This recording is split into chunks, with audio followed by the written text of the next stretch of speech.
اعوذ باللہ من الشیطان الرجیم بسم اللہ الرحمن الرحیم الم تر الی الذین یزکون انفسهم بل اللہ یزکی من یشاء ولا یظلمون فتیلا انظر کیف یفترون علی اللہ الکذب وَكَفَى بِهِ إِثْمًا مُبِينًا صدق اللہ العظیم۔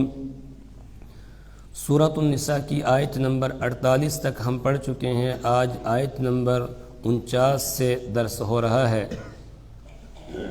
اس سے پہلے والے درس میں ہم یہ پڑھ کر آئے کہ یہودی جب رسول اکرم صلی اللہ علیہ وسلم کے دربار میں آتے تو آ کر آپ کی مجلس میں آپ کی شان میں گستاخیاں کیا کرتے تھے اور آپس میں پھر استہزاء بھی کرتے تھے کہ دیکھو ہم نے کیا کیا اور کیا کہا، لیکن ان کو پتہ ہی نہیں چلا۔ یہودیوں کو دعوت ایمان دی گئی کہ یہ جو خباثتیں تم اختیار کر رہے ہو ان کو چھوڑو اور ایمان لے آؤ، اور ساتھ میں دھمکی بھی دی گئی کہ اگر تم ایمان نہیں لاؤ گے تو اللہ تبارک و تعالیٰ تمہاری شکلوں کو مسخ کر سکتا ہے، جیسے اس نے اصحاب السبت کو، یعنی ہفتے کے دن والے جو تھے جن کو ہفتے کے دن کا اکرام اور احترام کرنے کے لیے کہا گیا تھا، لیکن انہوں نے اس کا احترام نہیں کیا، اس کا اکرام نہیں کیا، اس کی حرمت کو پامال کیا، تو اللہ نے ان کو بندروں اور خنزیروں کی شکل میں مسخ کر دیا۔ اور ساتھ ہی ان کو اس بات پر متنبہ کیا گیا کہ شرک کو چھوڑ دو، اس لیے کہ مشرک کو اللہ کبھی بھی معاف نہیں کرے گا۔ یہ ساری باتیں وہ تھیں جو توریت کے بھی مطابق تھی۔ ہونا یہ چاہیے تھا کہ یہ ایمان لے آتے، لیکن انہوں نے ایمان نہیں لایا۔ ایمان نہ لانے کی وجہ کیا بنی؟ وجہ یہ بنی کہ یہ تکبر اور حسد کے اندر مبتلا ہو گئے، اور انہوں نے لمبی لمبی امیدیں باندھ لی اور اپنے آپ کو بڑا پاک باز کہنے لگے کہ ہمارے جیسا کوئی دوسرا نہیں ہے، اور یہ نعرہ لگانے لگے لن يدخل الجنت الا من كان هودا او نصارى، کہ جنت میں صرف یہودی ہی جائیں گے، اور عیسائی کہتے تھے صرف عیسائی ہی جائیں گے۔ اور انہوں نے حضرت عزیر علیہ السلام کو اللہ کا بیٹا قرار دیا، عیسائیوں نے حضرت عیسیٰ علیہ السلام کو اللہ کا بیٹا قرار دیا، پہلے نبیوں کو اللہ کا بیٹا قرار دیا، اس کے بعد پھر اپنے بارے میں بھی یہ دعویٰ کر لیا کہ ہم بھی اللہ کے بیٹے ہیں۔ وقالت اليہود والنصارى نحن ابناء اللہ واحباؤہ، یہودیوں اور عیسائیوں نے یہ کہا نحن ابناء اللہ واحباؤہ، ہم تو اللہ کے بیٹے ہیں، اللہ کے محبوب ہیں، اور جب ہم اللہ کے بیٹے ہیں، اللہ کے ساتھ ہمارا رشتہ جڑا ہوا ہے اور ہم اللہ کے محبوب ہیں، پھر ہم کو کسی پر ایمان لانے کی ضرورت نہیں ہے۔ اس طرح یہ تکبر کے اندر مبتلا ہو گئے، اور اسی طریقے سے اپنے آپ میں اپنی صفائی بیان کرنے لگے، اپنا تزکیہ کرنے لگے کہ ہمارے جیسا کوئی دوسرا نہیں ہے۔ اس پر اللہ نے فرمایا الم تر الی الذین یزکون انفسہم، الم تر، کیا آپ نے نہیں دیکھا الی الذین، ان لوگوں کو یزکون انفسہم، جو اپنی جانوں کی صفائی بیان کرتے ہیں اور کہتے ہیں ہم بڑے نیک ہیں، ہم بڑے اللہ کے قرب والے ہیں، ہمیں کسی پر ایمان لانے کی ضرورت نہیں ہے۔ یہ ان کا دعویٰ تھا۔ اللہ تبارک و تعالیٰ کے یہاں تو انسان کے اپنے اعمال وہی کام آتے ہیں، اس کا کسی برادری کے ساتھ یا کسی اور خاندان سے تعلق رکھنا، یہ اللہ کے یہاں اس کی کوئی قدر و قیمت نہیں ہے۔ اللہ کے یہاں تو اپنے نظریات اور اعمال وہی کام آئیں گے۔ دوسری طرف یہ بھی کہتے تھے ہم پیروں پیغمبروں کی اولاد ہیں، لہذا ہمیں کچھ کرنے کی ضرورت نہیں ہے، جو ہم کر رہے ہیں بالکل سارا ٹھیک کر رہے ہیں، کسی اور کو ماننے کی، کسی اور پر ایمان لانے کی ہمیں ضرورت نہیں ہے۔ جبکہ اللہ کے یہاں کسی نبی کی اولاد میں سے ہونا یہ کوئی اعزاز کی بات نہیں ہے، اس کے یہاں تو اعزاز کی بات ہے ایمان، تقوی اور طہارت۔ جو ایمان لائے گا، تقوی اور طہارت اختیار کرے گا، وہ اللہ کے یہاں معزز ہوگا، اللہ کے یہاں اعزاز پائے گا، اللہ کے یہاں انعام سے نوازا جائے گا۔ اور اگر یہ چیز نہیں ہے، ایمان نہیں ہے، تقوی نہیں ہے تو پھر حضرت نوح علیہ السلام کا بیٹا ہے، باپ کے سامنے آنکھوں کے سامنے پانی میں غوطے لگ رہے ہیں، حضرت نوح علیہ السلام بڑے پیارے انداز میں کہتے ہیں یا بنی ارکب معنا ولا تکن مع الکافرین، کہ میرے بیٹے ارکب معنا، ہمارے ساتھ سوار ہو جا، ولا تکن مع الکافرین، کافروں کا ساتھ نہ دے۔ لیکن بیٹا اتنا نافرمان تھا، اللہ کے عذاب کو دیکھ کر پھر بھی کہہ رہا ہے سآوی الی جبل یعصمنی من الماء، میں پہاڑ کی چوٹی پر چڑھ جاؤں گا اور پہاڑ کی چوٹی مجھے آج اس عذاب سے، اس پانی سے، اس سیلاب سے، مجھے اس طوفان سے مجھے بچا لے گی۔ یعصمنی من الماء، حضرت نوح علیہ السلام نے کہا لا عاصم اليوم من امر اللہ، آج اللہ کے حکم سے، اللہ کے اس عذاب سے کوئی بھی بچانے والا نہیں ہے، آج وہی بچ سکتا ہے ہمارا رحم، جس پر اللہ رحم کرے، اس لیے بیٹا آ جا۔ لیکن بیٹے نے بات نہیں مانی، وحال بینہم الموج فکان من المغرقین، اسی دوران باپ اور بیٹے کے درمیان ایک موج آ گئی اور ان کے درمیان حائل ہو گئی اور بیٹا غرق ہونے والوں میں سے ہو گیا۔ حضرت نوح علیہ السلام کو شفقت پدری وہ جوش مارتی ہے اور کہتے ہیں کہ ان ابنی من اہلی و ان وعدک الحق، رب ان ابنی من اہلی و ان وعدک الحق، کہ اے میرے رب یہ تو میرا بیٹا تھا، میرے اہل میں سے تھا اور تو نے وعدہ کیا تھا تیرے گھر والوں کو بچاؤں گا، اللہ یہ تو غرق ہو گیا۔ اللہ تعالیٰ کی طرف سے ڈانٹ کے ساتھ جواب ملتا ہے یا نوح انہ لیس من اہلک، اے نوح یہ تیرے اہل میں سے نہیں ہے۔ خونی اعتبار سے اگرچہ تیرا خون اس کی رگوں میں گردش کر رہا ہے، لیکن اللہ کے یہاں خونی رشتہ کام نہیں آتا ہے، وہاں تو نظریات اور سوچ کا جو رشتہ ہے یہ کام آتا ہے۔ اس کے نظریات اور اس کی سوچ آپ کے ساتھ میل نہیں کھاتی ہے، اس لیے لیس من اہلک، یہ تیرے اہل میں سے نہیں ہے، یہ تیرے گھرانے میں سے نہیں ہے۔ انہ عمل غیر صالح، اس لیے کہ اس کے کام اچھے نہیں ہے۔ یا نوح انہ لیس من اہلک انہ عمل غیر صالح، اور ساتھ ہی بتایا فلا تسألنی ما لیس لک به علم انی اعظک ان تکون من الجاہلین، اے نوح مجھ سے ایسی بات کی درخواست نہ کرنا جس کا آپ کو علم نہ ہو، اور میں آپ کو نصیحت کرتا ہوں کہیں ایسا نہ ہو آپ اس طرح کی درخواست کر کے اور ناواقف لوگوں میں سے ہو جائیں، اس لیے اس طرح کی درخواست نہیں مجھ سے کرنا۔ لا تسألنی کہ مجھ سے اس طرح کا سوال نہ کرنا جس کا آپ کو علم نہیں ہے۔ انی اعظک ان تکون من الجاہلین۔ حضرت نوح علیہ السلام نے فوراً ہاتھ اٹھا لیے اور اپنے آپ کو، اپنے عجز اور نیاز کو ظاہر کیا کہ اے پروردگار مجھ سے غلطی ہو گئی، مجھے معاف فرما دیجئے۔ وَإِن لَّمْ تَغْفِرْ لِي، اگر آپ نے معاف نہیں کیا، مجھ پر رحم نہیں کیا، أَكُن مِّنَ الْخَاسِرِينَ، میں نقصان اٹھانے والوں میں سے ہو جاؤں گا، مجھے معاف فرما دیجئے۔ تو یہاں نوح علیہ السلام کا سگا بیٹا، نوح علیہ السلام کا خون اس کی رگوں میں گردش کر رہا ہے، لیکن اس کے کام بھی نوح علیہ السلام نہیں آئے، یہ رشتہ نہیں آیا۔ فَلَا أَنْسَابَ بَيْنَهُمْ، ان کے درمیان کوئی رشتہ ناتا باقی نہیں رہے گا جو نافرمان ہوں گے۔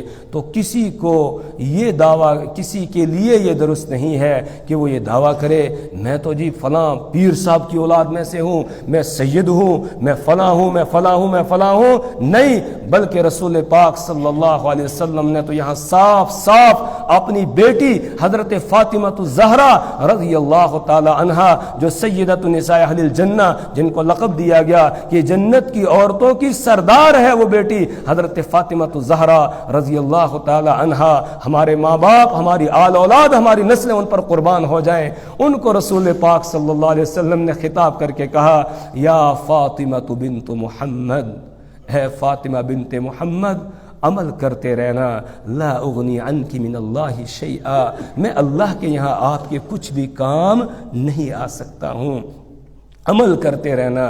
گھر کا کام بھی کرنے کے لیے کہا اور ساتھ ہی یہ بھی کہا کہ اللہ کو راضی کرنے کی کوشش کرنا، اعمال کرتے رہنا، اور گھر کے کام سے بھی چھٹکارا نہیں دلایا۔ آج ہم دیکھتے ہیں اپنی بیٹی کے لیے رشتہ ایسی جگہ ہو جس گھر میں کام نہ کرنا پڑے ایسا، لیکن خاتون جنت، جنتی عورتوں کی سردار حضرت فاطمہ الزہرا رضی اللہ تعالی عنہا، ہماری بہنیں، ہماری بیٹیاں ان پر قربان ہو جائیں، ان کو رسول پاک صلی اللہ علیہ وسلم نے ان باتوں سے مبرہ نہیں رکھا، الگ نہیں کیا، علیحدہ نہیں کیا۔ گھر کا کام بھی کرنا ہے۔ جب وہ درخواست لے کر آئی رسول پاک صلی اللہ علیہ وسلم کے پاس کہ گھر کا کام کرتے کرتے میں تھک جاتی ہوں، ہاتھوں میں نشان پڑ گئے تھے، چھالے پڑ گئے تھے، اسی طرح کمر پر بھی نشان پڑ گئے تھے، کام کرتے کرتے پانی اٹھا کر لانا پڑتا تھا، گھر کا سارا کام کرنا پڑتا تھا، چکی پیسنی پڑتی تھی۔ حضرت علی رضی اللہ تعالیٰ عنہ نے بھیجا کہ رسول پاک صلی اللہ علیہ وسلم کے پاس غلام آئے ہیں، جاؤ کسی غلام کو مانگ کر لے آؤ، وہ کام کر دیا کرے گا اور تمہیں کچھ راحت مل جائے گی۔ آئی، آ کر کہہ نہیں سکی، واپس چلی گئی۔ رسول پاک صلی اللہ علیہ وسلم کو یاد رہا کہ بیٹی آئی تھی، شاید کسی کام سے آئی تھی لیکن کہہ نہیں سکی، میں خود جاتا ہوں۔ رات کو آپ تشریف لے گئے۔ حضرت علی رضی اللہ تعالیٰ عنہ فرماتے ہیں ہم بستر پر آ چکے تھے، ہم بستر پر لیٹ چکے تھے، میں اس طرف لیٹا ہوا تھا اور حضرت فاطمہ اس طرف لیٹی تھی۔ رسول پاک صلی اللہ علیہ وسلم نے دروازہ کھٹکھٹایا اور آپ اندر تشریف لائے تو کہا اپنی جگہ پر رہو۔ آپ بیچ میں آ کر بیٹھ گئے، ہمارے درمیان میں بیچ میں بیٹھ گئے، اور اس کے بعد آپ نے پوچھا کہ محمد کی جان تم میرے پاس آئی تھی، کیوں آئی تھی؟ خاموش رہی، کچھ نہیں کہہ سکی۔ حضرت علی رضی اللہ تعالیٰ عنہ نے بتایا کہ یا رسول اللہ صلی اللہ علیہ وسلم یہ غلام مانگنے کے لیے آئی تھیں، اس لیے کہ کام کرتے کرتے تھک جاتی ہیں۔ رسول پاک صلی اللہ علیہ وسلم نے فرمایا وہ جو غلام میرے پاس آئے ہیں وہ شہدائے احد کے گھر والوں کو، جو لوگ احد میں شہید ہو گئے تھے، ان کے بچوں کو دینے کا میں نے ارادہ کیا ہے، وہ میں ان کو دوں گا۔ کیا میں تمہیں غلام سے بہتر چیز نہ بتا دوں؟ عرض کیا یا رسول اللہ ضرور بتائیے۔ آپ نے فرمایا جب رات کو بستر پر آؤ 33 مرتبہ سبحان اللہ پڑھ لینا اور 33 مرتبہ الحمدللہ پڑھ لینا اور 34 مرتبہ اللہ اکبر پڑھ لینا، بس یہ غلام سے بہتر ہے، یہ غلام سے بہتر ہے۔ تو حضرت فاطمہ الزہرا رضی اللہ تعالی عنہا کو آپ نے فرمایا یا فاطمہ بنت محمد لا اغنی عنک من اللہ شیئا، میں اللہ کے یہاں آپ کے کچھ بھی کام نہیں آ سکتا ہوں، اعملی، اس لیے عمل کرتے رہنا، عمل سے چھٹکارا کسی کو بھی نہیں ہے۔ تو کوئی یہ دعویٰ نہ کرے میں تو جی کسی فلاں بڑے بزرگ کی اولاد میں سے ہوں، فلاں پیر صاحب کی اولاد میں سے ہوں، اس لیے ہمیں نمازوں کی ضرورت نہیں، ہمیں کچھ کرنے کی ضرورت نہیں ہے، بس ہمارے جو فلاں بزرگ تھے وہ جنت میں جائیں گے، ہمیں تھوڑی چھوڑیں گے، ہمیں بھی ساتھ لے جائیں گے۔ نہیں، یہ دعویٰ کرنے کی کسی کو اجازت نہیں ہے۔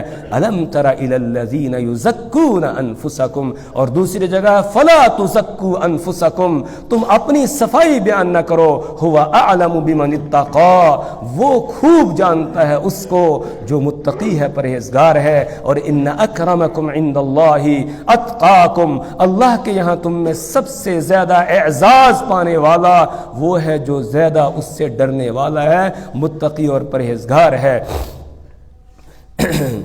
تعریف صرف اللہ کی، اللہ کے علاوہ کسی اور کی تعریف نہیں ہے۔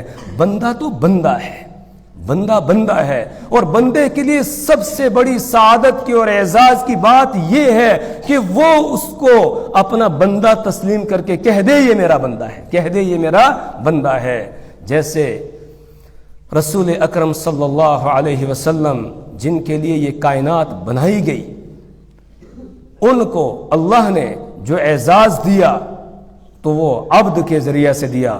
سبحان الذی اسری بعبدہ لیلا من المسجد الحرام الی المسجد الاقصی، عبد کہا رسول پاک صلی اللہ علیہ وسلم کو، حالانکہ قرآن میں آپ کو رحمت للعالمین بھی کہا گیا، آپ کو یا ایھا المزمل سے بھی خطاب کیا گیا، یا ایھا المدثر سے بھی خطاب کیا گیا، یا ایھا النبی بھی کہا گیا، یا ایھا الرسول بھی کہا گیا، لیکن جب اعزاز دینے کی بات آئی، جس وقت آپ کو آسمانوں پہ لے جایا جا رہا ہے، آپ کو سیر کرائی جا رہی ہے، تو اس وقت آپ کی جو صفت بیان کی گئی وہ کون سی ہے؟ عبد ہے۔ اسی لیے علامہ اقبال رحمہ اللہ نے کہا نا کہ عبد دیگر عبدہ چیزیں دیگر، عبد دیگر عبدہ چیزیں دیگر، ما سراپا انتظار او منتظر۔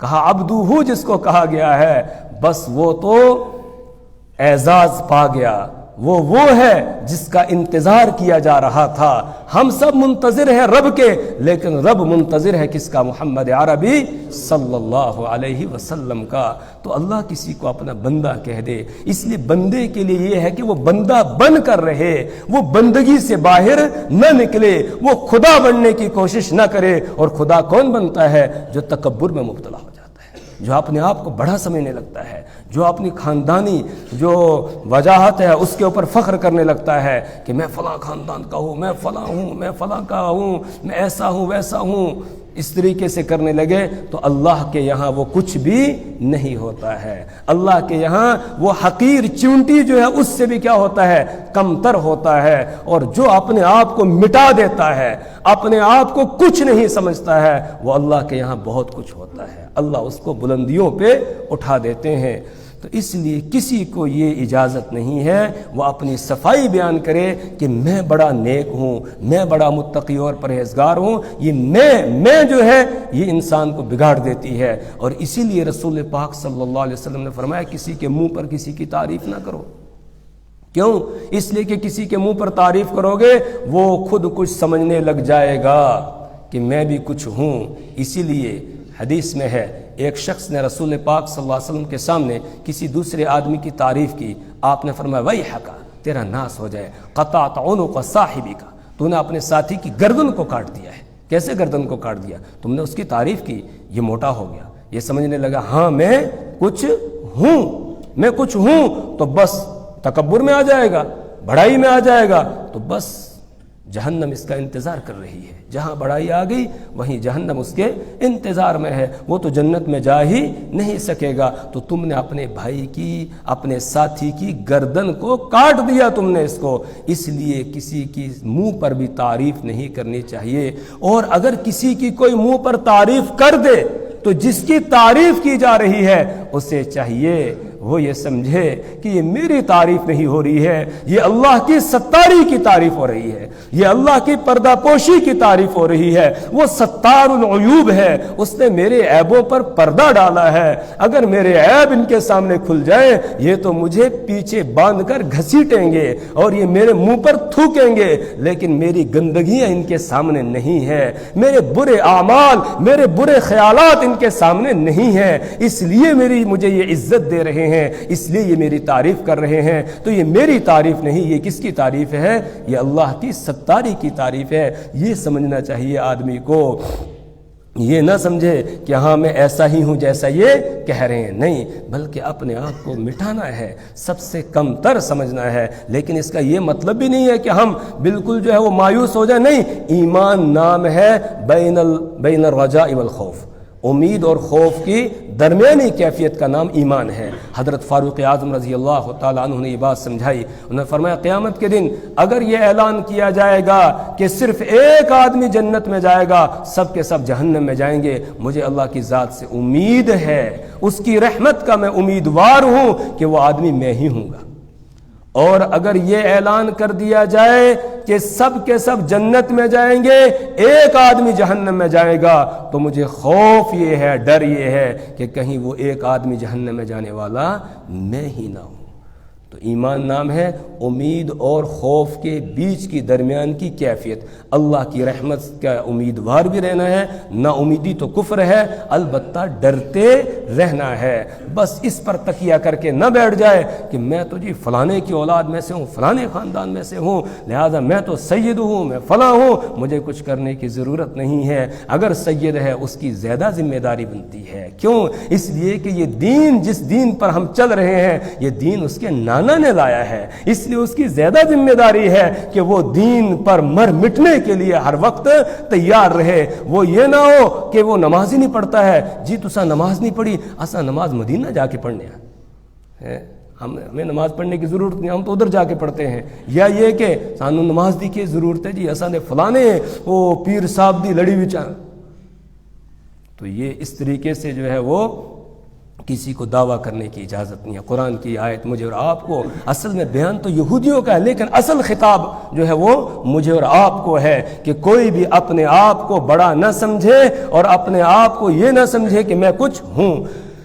الم تر الی الذین یزکون انفسہم، کیا آپ نے نہیں دیکھا ان لوگوں کو یزکون انفسہم جو اپنی جانوں کا تزکیہ کرتے ہیں، اپنی جانوں کی صفائی بیان کرتے ہیں. بل اللہ یزکی من یشاء، بلکہ اللہ تعالیٰ پاک کرتا ہے جس کو وہ چاہتا ہے. ولا یظلمون فتیلا، اور ان پر ظلم نہیں کیا جائے گا دھاگے کے برابر، دھاگے کے برابر بھی ظلم نہیں کیا جائے گا. یعنی اگر یہودیوں کو، عیسائیوں کو، یا کسی بھی نافرمان کو، یا کسی بھی متکبر کو جو تکبر کے اندر مبتلا ہو، اگر اس کو سزا دی جا رہی ہے تو اس کے عمل کی سزا اس کو دی جائے گی. اس پر ذرہ برابر ظلم اور زیادتی نہیں کیا جائے گا کہ اس نے کوئی عمل کیا ہی نہ ہو اور اس کے کھاتے میں لکھ دیا جائے اور پھر اس پر اس کو سزا دی جائے. نہیں، ولا یظلمون فتیلا، اور ان پر ظلم نہیں کیا جائے گا دھاگے کے برابر بھی. فتیل اصل میں کہا جاتا ہے کھجور کی جو گٹلی ہوتی ہے، اور اس گٹلی میں جو ایک وہ دراڑ سی ہوتی ہے، اس دراڑ کے اندر جو باریک سا ایک دھاگا جیسا ہوتا ہے اسی کو فتیل کہا جاتا ہے. تو اسی کا اردو والے ترجمہ کر دیتے ہیں دھاگا یا تاگا اس کو بولتے ہیں.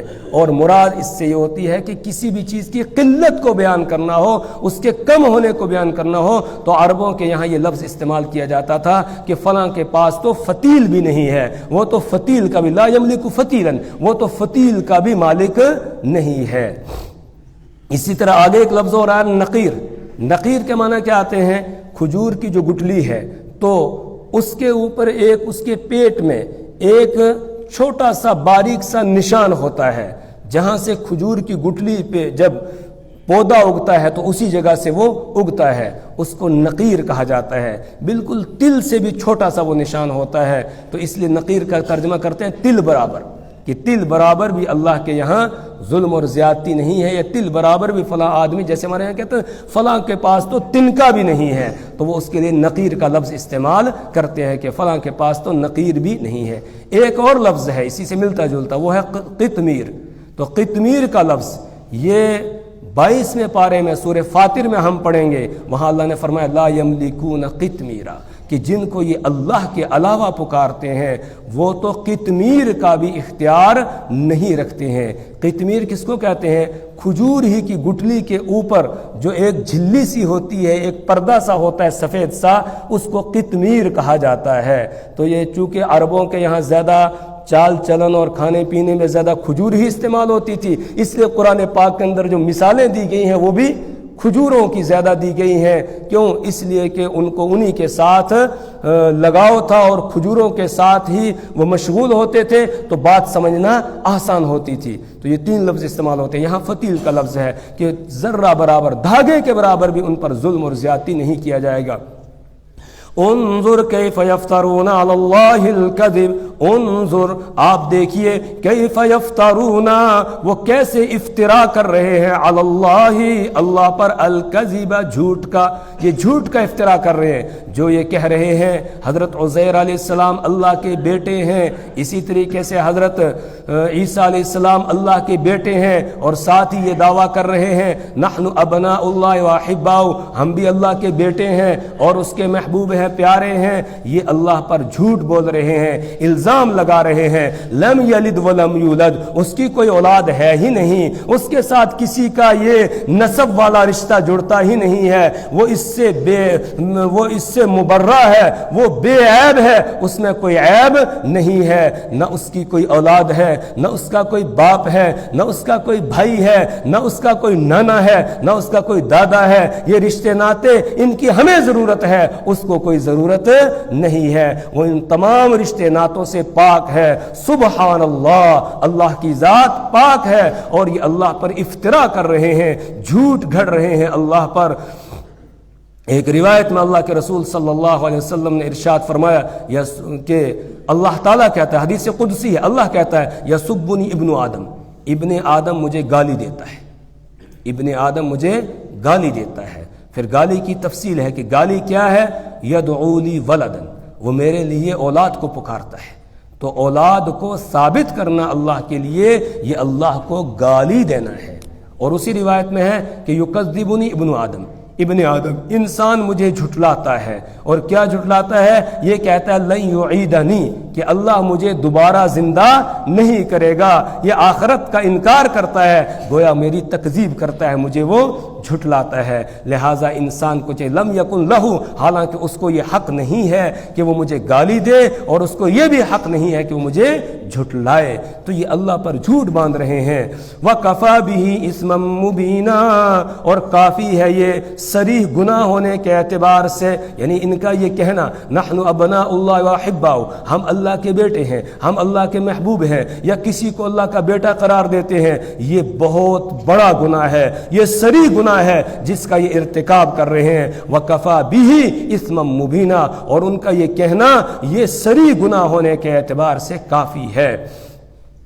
أَلَمْ تَرَ إِلَى الَّذِينَ أُوتُوا نَصِيبًا مِنَ الْكِتَابِ يُؤْمِنُونَ بِالْجِبْتِ وَالطَّاغُوتِ وَيَقُولُونَ لِلَّذِينَ كَفَرُوا هَؤُلَاءِ أَهْدَىٰ مِنَ الَّذِينَ آمَنُوا سَبِيلًا۔